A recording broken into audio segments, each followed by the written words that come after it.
नमस्कार, मैं हूं आशीष त्रिपाठी। आपके साथ हमारे छत्तीसगढ़ देख रहे हैं आप। और अब बता दें आपको कि छत्तीसगढ़ को प्रधानमंत्री मोदी ने एक बड़ी सौगात दी है। भिलाई में आईआईटी का उद्घाटन किया गया। कवर्धा को केंद्रीय विद्यालय की सौगात मिली है और जो देश में चुनिंदा प्रतिष्ठित संस्थानों में से एक आईआईटी अब भिलाई में भी होगा। भिलाई वासियों समेत पूरे देश के छात्र छात्राओं के लिए एक और मौका आईआईटी में पढ़ने का। कवर्धा में केंद्रीय विद्यालय की सौगात मिली है, यानी छत्तीसगढ़ को दो बड़ी सौगात, एक केंद्रीय विद्यालय के रूप में तो दूसरा आईआईटी के रूप में। तो दो बड़ी सौगातें प्रधानमंत्री नरेंद्र मोदी ने जम्मू में आयोजित एक कार्यक्रम से वर्चुअली इसकी शुरुआत की है। छत्तीसगढ़ को बड़ी सौगात प्रधानमंत्री नरेंद्र मोदी ने दी है। आपको बता दें कि इस वक्त जम्मू में एक बड़ा कार्यक्रम चल रहा है, जहां पर प्रधानमंत्री नरेंद्र मोदी मौजूद हैं और वर्चुअली उन्होंने इस कार्यक्रम के माध्यम से वर्चुअली जुड़कर इसकी शुरुआत की। और प्रधानमंत्री नरेंद्र मोदी पहुंचे थे जम्मू, जहां पर एक कार्यक्रम में उन्होंने हिस्सा लिया। और अब एक बड़ी सौगात मिली है छत्तीसगढ़ वासियों को आईआईटी के रूप में, एक केंद्रीय विद्यालय के रूप में। तो जो आईआईटी, चाहे IIT Kharagpur, IIT Kanpur, IIT Roorkee, IIT Bombay, IIT Delhi, अब आईआईटी भिलाई में भी होगा। तो ये आईआईटी यहां खुलने से क्या लाभ छात्र छात्राओं को होंगे, इसके बारे में ज्यादा बताने की आवश्यकता नहीं है, क्योंकि आईआईटी से पढ़ने वाले बच्चों का भविष्य तो उज्जवल होता ही है। ये अपने साथ साथ समाज का भी उद्धार करते हैं। और आईआईटी एक ऐसी संस्था है जो कि तकनीकी रूप से न सिर्फ छात्र छात्राओं को सक्षम बनाती है, बल्कि उनके कौशल को निखार कर, उनकी प्रतिभा को संवार कर एक मानव संसाधन के रूप में उन्हें तैयार करती है। तो आईआईटी भिलाई अब एक बड़ा संस्थान जो कि बड़े तोहफे के रूप में छत्तीसगढ़ वासियों को मिला है। और ये एक बड़ी सौगात छत्तीसगढ़ वासियों के लिए। प्रधानमंत्री नरेंद्र मोदी ने जम्मू में हुए कार्यक्रम के माध्यम से वहां पर वर्चुअली इसकी शुरुआत की और आईआईटी भिलाई अब छत्तीसगढ़ वासियों को मिल गया है। और आईआईटी मिलने से न सिर्फ छत्तीसगढ़ के छात्र छात्राओं को एक अच्छा मौका मिलेगा, बल्कि देश भर से आकर यहां पर छात्र छात्रा स्टडी कर सकेंगे। आईआईटी की तैयारी करने वाले छात्र छात्राओं के लिए एक अच्छा मौका और एक विकल्प अच्छा उनके पास हो गया है, जिससे कि वो आईआईटी भिलाई जाकर भी पढ़ाई कर सकते हैं। और आईआईटी खुल जाने से न सिर्फ तकनीकी रूप से भारत सक्षम होगा और जो टेक्नोलॉजी है उसे सुदृढ़ करने का मौका मिलेगा, बल्कि आईआईटी के छात्र छात्राओं के लिए भी एक और विकल्प आईआईटी भिलाई के रूप में।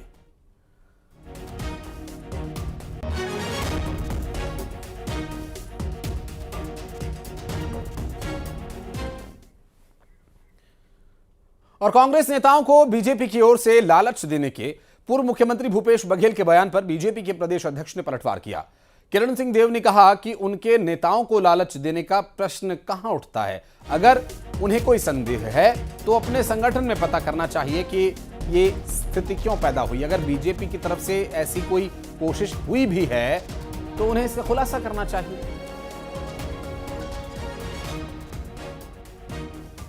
प्रश्न कहाँ उठता है।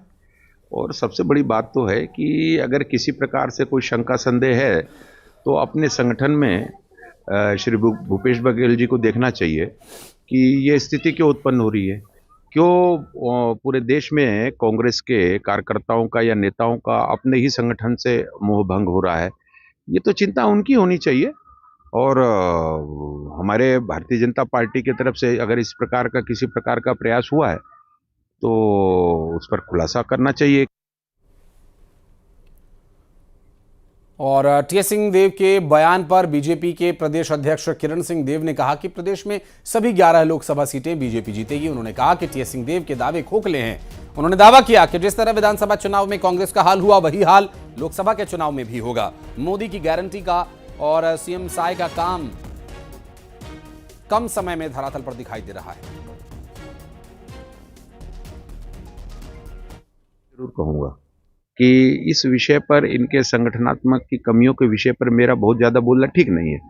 मेरा काम अपने भारतीय जनता पार्टी को किस तरीके से सुदृढ़ता प्रदान हो, कार्यकर्ताओं में समन्वय, पदाधिकारियों में समन्वय, वरिष्ठ नेताओं का और लगातार पार्टी में कार्यक्रमों को लेकर प्रवास, और निश्चित रूप से भारतीय जनता पार्टी इस दिशा में काफी संपन्न है कि हमारे कार्यकर्ता बहुत निष्ठा के साथ भारतीय जनता पार्टी कार्यक्रमों को नीचे तक पहुंचाते हैं, कार्यक्रमों के साथ जुड़ते हैं।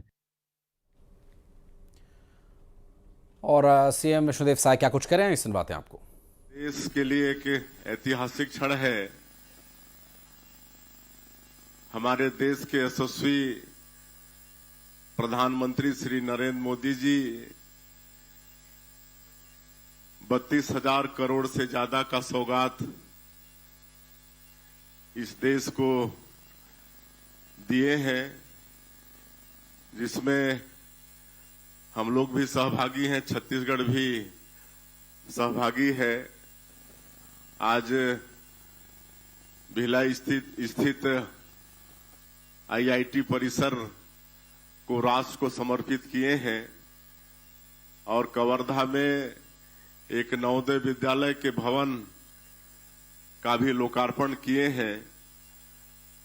और इसके लिए पूरा छत्तीसगढ़ हमारे देश के यशस्वी प्रधानमंत्री का बहुत बहुत आभारी है। और ऐसे अवसर में हम लोग का सौभाग्य है कि हम लोग इस्पात नगरी भिलाई और यहां के आईआईटी परिसर में एकत्र हुए हैं और इस कार्यक्रम के हम सब लोग साक्षी बने हैं। तो ऐसे कार्यक्रम में हम लोगों के बीच हमारे इस क्षेत्र के लोकप्रिय सांसद श्री विजय बघेल जी, हमारे इस क्षेत्र के लोकप्रिय विधायक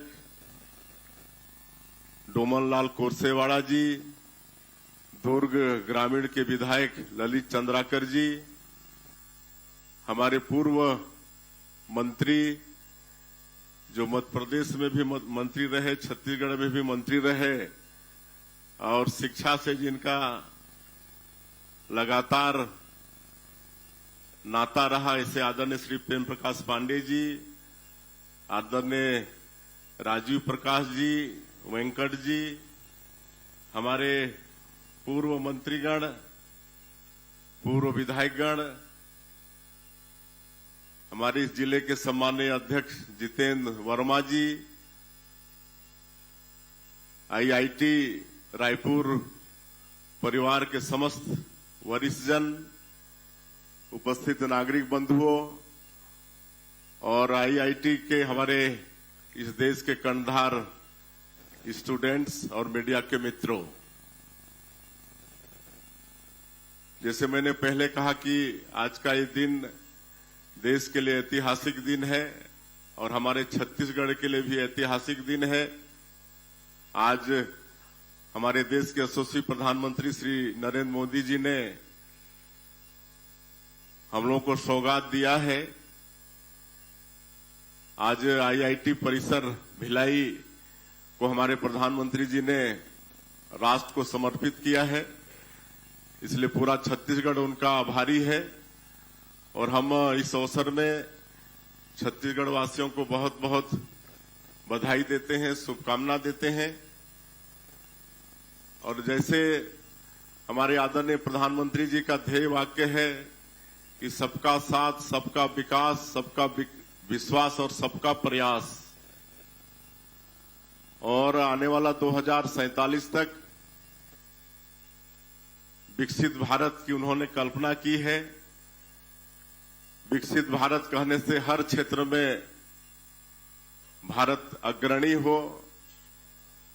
आज हमारे यशस्वी प्रधानमंत्री अपने 10 साल के कार्यकाल में इकोनॉमी के क्षेत्र में जो हमारा ये देश 10वें से भी नीचे खड़ा था, उसको 5वें स्थान में लाके खड़ा किए हैं।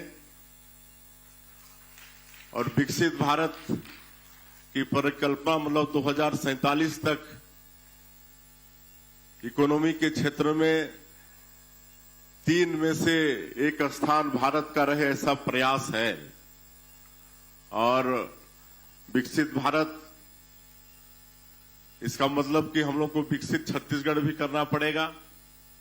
पूरे छत्तीसगढ़ को सहभागी बनेगा तभी विकसित भारत की परिकल्पना पूरी होगी। और हर क्षेत्र में विकास, इसका मूल मंत्र है शिक्षा। हमारे विद्वानों ने कहा है कि शिक्षा विकास का मूल मंत्र है। किसी भी क्षेत्र में मानव को या प्रदेश को या देश को विकास करना है तो शिक्षा बहुत आवश्यक है। इसलिए और भोपाल में कांग्रेस की बड़ी बैठक, राहुल गांधी की यात्रा को लेकर बैठक हुई है। कमलनाथ इस बैठक में वर्चुअली जुड़े। प्रदेश प्रभारी जितेंद्र सिंह ये बैठक ले रहे हैं। भारत जोड़ो न्याय यात्रा की तैयारियों पर मंथन जारी है। कांग्रेस पार्टी किसी भी तरीके से कोई कोर कसर नहीं छोड़ना चाहती लोकसभा चुनाव की तैयारियों के लिए। और कमलनाथ इसमें वर्चुअली जुड़े और वर्चुअली उन्होंने इस बैठक को संबोधित किया। आपको बता दें कि इस बैठक के माध्यम से कांग्रेस पार्टी राहुल गांधी की भारत जोड़ो न्याय यात्रा को लेकर क्या तैयारियां रहेंगी, इसके बारे में मंथन किया गया।